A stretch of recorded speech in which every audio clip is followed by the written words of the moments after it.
শহীদ বুদ্ধিজীবী দিবসে শ্রেষ্ঠ সন্তানদের স্মরণ করছে জাতি। মিরপুরের শহীদ বুদ্ধিজীবী স্মৃতিসৌধে আছেন সহকর্মী নাইমাল জিকো এবং রায়েরবাজার বধ্যভূমিতে আছেন সজল দাস। আমরা সরাসরি যুক্ত হব দুজনের সঙ্গে। শুরুতেই যাচ্ছি নাইমাল জিকোর কাছে। জিকো, শ্রদ্ধা জানাতে আসা সাধারণ জনতার উপস্থিতি কেমন, কি বলছেন তারা?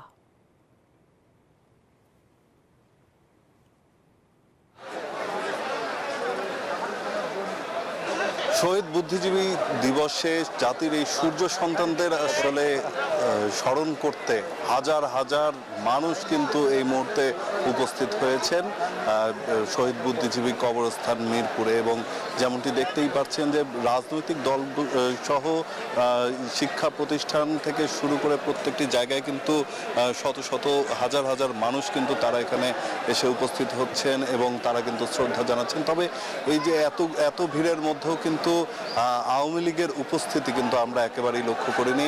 এইবারের বুদ্ধিজীবী দিবসে কিন্তু আওয়ামী লীগের উপস্থিতি ছিল না। এবং এই প্রসঙ্গে রাজনৈতিক দলগুলো যেটি বলছেন যে জনগণ থেকে বিচ্ছিন্ন হয়ে যাওয়ার কারণে এক স্বৈরতন্ত্র চালু মানে শাসন প্রতিষ্ঠার লক্ষ্য নিয়ে আওয়ামী লীগ যেই অবিচার করেছে, গণতন্ত্রকে হত্যা করেছে, যার কারণেই তারা আজকে জনগণ থেকে বিচ্ছিন্ন হয়ে পড়েছে, যার কারণেই কিন্তু আজ তারা এখানে এসে উপস্থিত হতে পারেনি। তাদের দলের পক্ষ থেকে কিন্তু দেশের একটি বড় রাজনৈতিক দল, তাদের এখানে উপস্থিতি একেবারেই লক্ষ্য করা যায়নি। তাই আজকে তাদের এই পরিণতি।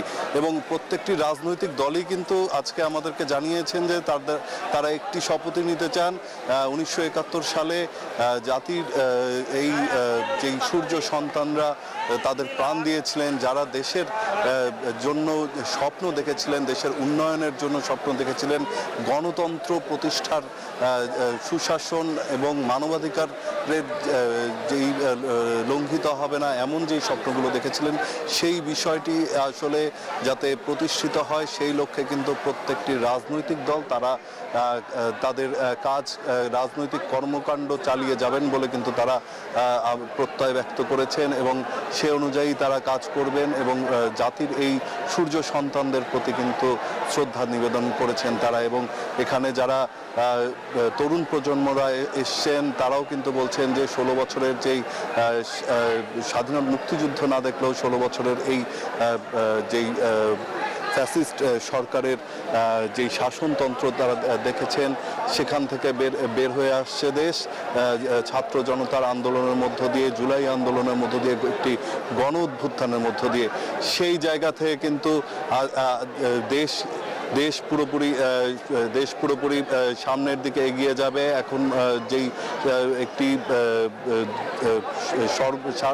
সর্বসাধারণের জন্য যেই শাসনতন্ত্র ব্যবস্থা, যে গণ অধিকার, যেই ভোটাধিকার, সেটি হলো প্রত্যেকটি মানুষ তাদের অধিকার প্রতিষ্ঠা পাবে। সেই লক্ষ্যেই কিন্তু আসলে দেশ এগিয়ে যাবে, এমনটাই তারা প্রত্যাশা করছেন। কোনো ধরনের আর কোনো রাজনৈতিক দলের কোনো একনায়কতন্ত্র বা একচ্ছত্র আধিপত্য যাতে দেশে বিস্তার না করতে পারে, সেই লক্ষ্যে কিন্তু তরুণ প্রজন্ম কাজ করে যাবেন এবং তারা তাদের অবস্থান কিন্তু সব সময় বলিষ্ঠ রাখবেন বলে তারাও কিন্তু প্রত্যয় ব্যক্ত করছেন আজকে এখানে শহীদ বুদ্ধিজীবী কবরস্থানে এসে জাতির এই সূর্য সন্তানদের প্রতি শ্রদ্ধা জানানোর মধ্য দিয়ে।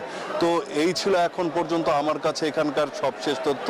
আমার আরেক সহকর্মী সজল দাস রয়েছেন রায়েরবাজার বধ্যভূমিতে, সেখানকার আসলে পরিস্থিতি অবস্থা জানতে সরাসরি যুক্ত হব তার সাথে।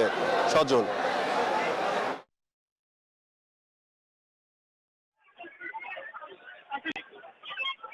এসেছে শিক্ষার্থীরা, এসেছে রাজনৈতিক দলের সদস্যরা। একটু পাখির চোখে দেখতে চাই রাজবাজার বধ্যভূমির আজকের আয়োজন। এই মুহূর্তে রাজবাজার বধ্যভূমিতে মানুষ আসছেন ধাপে ধাপে এবং তারা শ্রদ্ধা জানাচ্ছেন সবাই জাতির যে সূর্য সন্তান রয়েছেন তাদের প্রতি। একটি বিষয় ঘুরে ফিরে আজকের আলোচনায়, এই যে মানুষগুলো এসছেন আজকে রায়বাজার বধ্যভূমিতে শ্রদ্ধা জানাতে, তারা প্রত্যেকেই বলছেন স্বাধীনতা 53 বছর পেরিয়ে যাচ্ছে, এখনো পর্যন্ত এই বুদ্ধিজীবী হত্যাকাণ্ডের যে বিচার সেটি এখনো হয়নি। অনেক রাজনৈতিক দলের নেতৃত্বরা এসেছিলেন মুক্তিযোদ্ধারা। তারা প্রত্যেকেই একটি জায়গায় একমত যে মুক্তিযুদ্ধের চেতনা ভুলুণ্ঠিত করার চেষ্টা হয়েছে অনেকবার নানাভাবে। সেই চেতনাকে যাতে করে ধারণ করে এই বাঙালি জাতি ঐক্যবদ্ধভাবে এগিয়ে যেতে পারে, সেই সুযোগ এই মুহূর্তে তৈরি হয়েছে। রায়ের বাজারের বধ্যভূমি দেখছেন, রায়ের বাজার বধ্যভূমির ঠিক এই জায়গাটিতে 1971 সালের 14ই ডিসেম্বর বাংলার সূর্য সন্তান, সাংবাদিক, পেশাজীবী, শিক্ষক, প্রকৌশলী থেকে শুরু করে নানান মহলের যারা 71 পরবর্তী সময়ে যুদ্ধ বাংলাদেশকে এগিয়ে নিতে পারত, তাদেরকে ধরে এনে হত্যা করে পাকিস্তানের হানাদার বাহিনীর দোসর সেই রাজাকার আলবদর আল শামস। সেই দিন এইখানে ছিল একটি ইট খোলা। এই কারণেই মূলত এই যে রায়ের বাজার যে বধ্যভূমির যে স্মৃতিস্তম্ভ, এর যে আদলটি তৈরি করা হয়েছে মূলত সেই বিষয়টিকে মাথায় রেখেই। এবং একটি বিষয়, 1993 সালে যখন এই বধ্যভূমি নির্মাণকল্পে ডিজাইন পাঠানোর কিংবা ডিজাইন বানানোর যে আহ্বান জানানো হয়, যে প্রকৌশলীরা অংশ নিয়েছিলেন, সেখানে 22টি ডিজাইন পড়েছিল। তার মধ্যে থেকে এই ডিজাইনটি, এই নকশাটি এই স্মৃতিস্তম্ভের জন্য বাছাই করা হয়।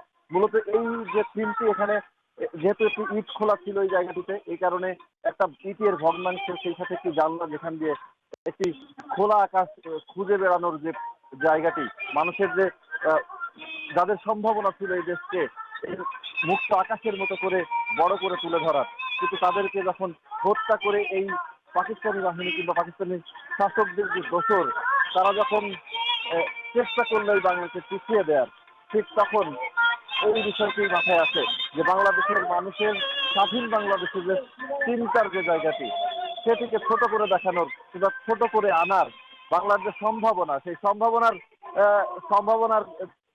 সম্ভাবনাটিকে নষ্ট করার জন্য মূলত এই কাজটি করা। তো এই যে স্মৃতিস্তম্ভ, এর ঠিক সামনেই একটি কালো স্তম্ভ রয়েছে, যেটি আসলে শোকের প্রতীক হিসেবে দাঁড়িয়ে আছে। এবং এই কালো স্তম্ভের শোকের প্রতীক যুগে যুগে কালে কালে এই বাঙালিকে, এই সূর্য সন্তানদের স্মরণ করিয়ে দেবে। আপনি দেখতে পাচ্ছেন মানুষ শ্রদ্ধা জানিয়েছেন, ফুলের এক পুষ্পস্তবকে একেবারে ছেয়ে গেছে শহীদ স্মৃতি প্রাঙ্গণ। সাধারণ মানুষ ধাপে ধাপে আসছেন এবং একটি বিষয় উল্লেখ করার মতো, অসংখ্য শিশু কিশোর যারা নতুন প্রজন্মের, তারা এসে ভিড় করেছেন আজকে এই রায়ের বাজার বধ্যভূমিতে। তাদের শিক্ষকদের সঙ্গে কথা হচ্ছিল, তারা সবাই যেটি বলছিলেন যে এবার একটি সুযোগ তৈরি হয়েছে এই শিক্ষার্থীদেরকে ইতিহাসের সঠিক পাঠ পড়ানো বা ইতিহাস বিকৃতির যে বিষয়টি, সেই জায়গাটি যাতে করে আর না থাকে, সেটি এই শিক্ষার্থীদেরকে সঠিক ইতিহাস জানানোর একটি সুযোগ তৈরি হচ্ছে।